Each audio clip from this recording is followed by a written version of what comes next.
जय भीम मित्रांनो, पवईमध्ये दलित बांधवांवरती पोलिसांकडून लाठीचार्ज झालेला आहे। हिरानंदानीच्या घाशामध्ये जमीन घालण्यासाठी 600 घराची झोपडपट्टी पाडण्यासाठी 3000 पोलीस बीएमसी घेऊन आलेली आहे। बीएमसी आयुक्ताला या ठिकाणी लाज वाटली पाहिजे होती। रमाईच्या लेकीवरती लाठीचार्ज करताना त्यांच्या डोक्यामध्ये त्यांनी काट्या घातल्यात, रक्तबंबाळ केलंय। आज या पवईच्या झोपडपट्टीला 25 वर्ष झालंय आणि आज अचानक तुम्ही उठता आणि जेसीबी घेऊन येऊन पाडायला येताय एका नोटीसवर। अरे आम्हाला कोर्टात जाऊ नये म्हणून तुम्ही मे महिना निवडला, कोर्ट बंद आहे, तिकडे देशामध्ये सत्ता नाही। गृहमंत्र्यांनी काल खटकून राजीनामा दिला कारण त्याला आज लाठीचार्ज करायचा होता।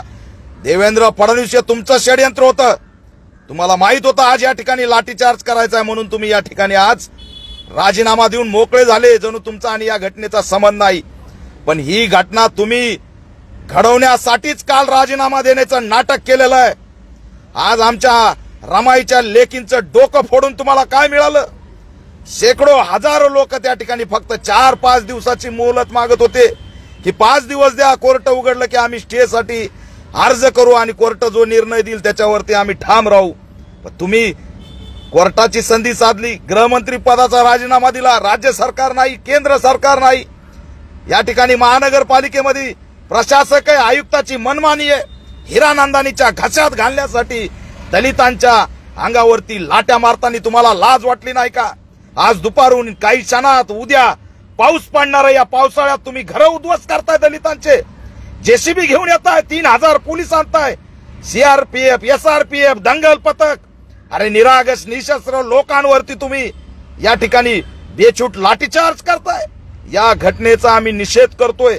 मी या ठिकाणी जाणार आहे, मी जाहीर आव्हान करतोय एकनाथ शिंदेना, तुम्ही पॅन्थर अंगावर घ्यायचं काम सुरू केलेलं आहे, हे महागात पडणार आहे।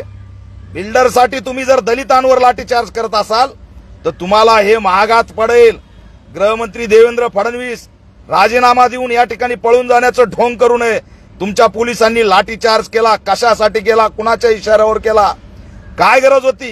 कोर्ट बंद असताना, सरकार नसताना त्या ठिकाणी आम्ही कुठंच दाद मागायला जाऊ नये म्हणून संधी साधली एका बिल्डरसाठी।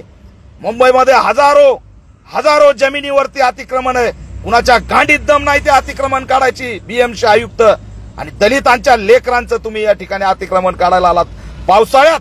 आता दुपारच्या नंतर उद्या पाऊस पडल्यावर त्यांनी जायचं कुठं?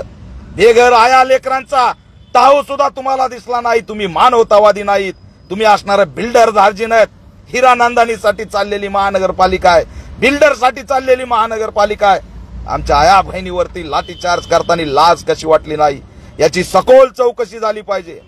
6 दिवस तरी या ठिकाणी 8-10 दिवस आम्हाला कोर्टात जाण्याची संधी दिली पाहिजे। देवेंद्र फडणवीस, एकनाथ शिंदे, अजित पवार पळ काढून जमणार नाही।